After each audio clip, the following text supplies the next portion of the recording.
Chairman, ano po ba yung magiging plataforma natin para sa darating na bagong taon? Siguro ang magiging plataforma natin ngayong darating na taon na ay iwas paputok para sa mga kabataan dahil madami na tayong nababalitaan sa TV na lumalala na yung nadidiskrasya ng mga paputok.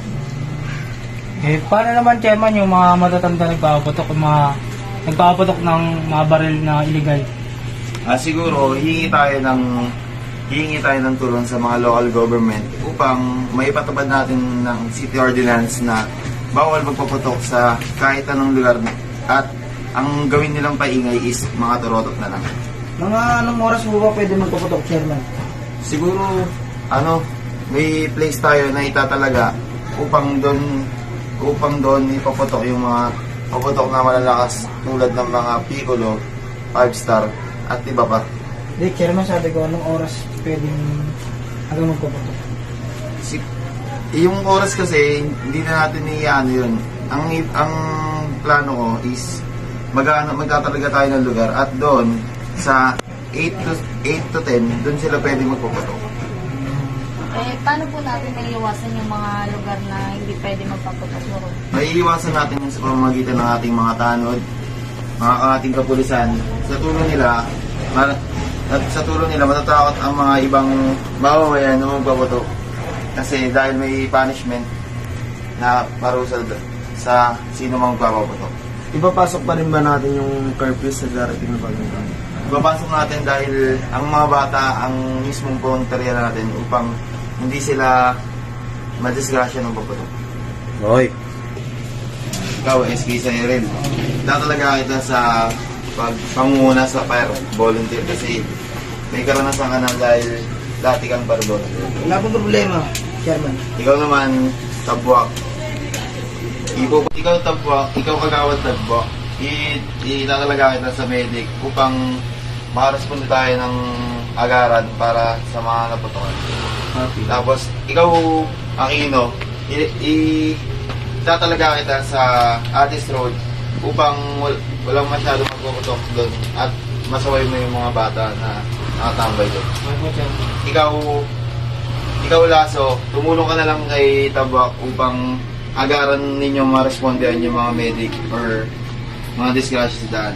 Tapos ikaw, Jackie, mag-ano ka na lang dito, mag-stay ka na lang sa barangay upang pag may tumawag dito ng emergency is agaran mong ipadala kila agawad sa irin.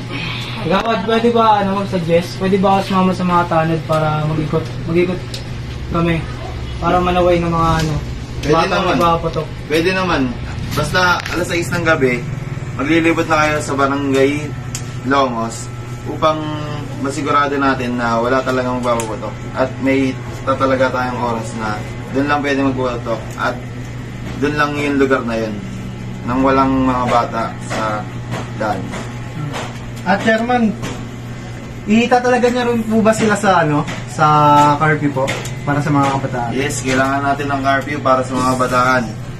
Dahil tuwing alas 10 na nga ng gabi, dito na yung mga disperas ng bagong taon na kung saan may nagpapaputok ng baril, may nagpapaputok ng mga malalakas na Piccolo katulad ng 5-star ganon.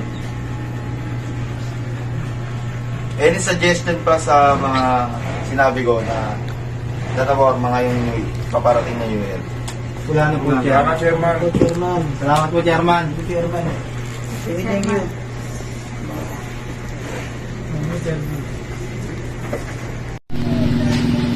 Gawad. Ay, ito pala.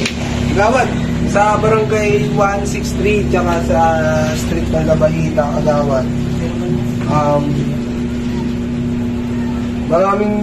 Maraming na aksidente yung bata doon. Gawa nga nung meron doon na bumili ng Goodbye Philippines.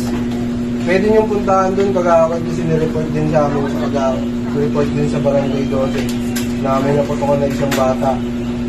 Implementation ng mga ano nyo, na pwede nyo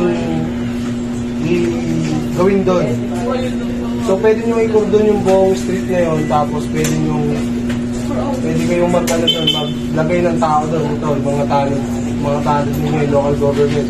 PNP, mag-passes na lang din kayo. Kasi may nag-report doon ng dalawang magulang na naputukan yung isang bata, and yung isa naman is injured sa paa. Gawa nga lang siyempre, kukulit ang bata eh. So medyo aga-agahan nyo na lang din yung curfew sa street na yun.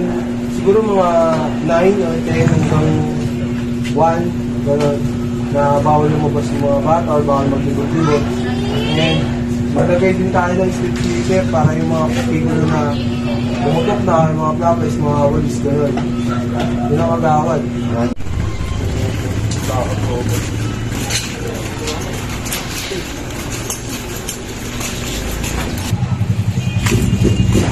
Hoy, bawal magpaputok dyan ha. Hoy, bawal malakas sa paputok ha.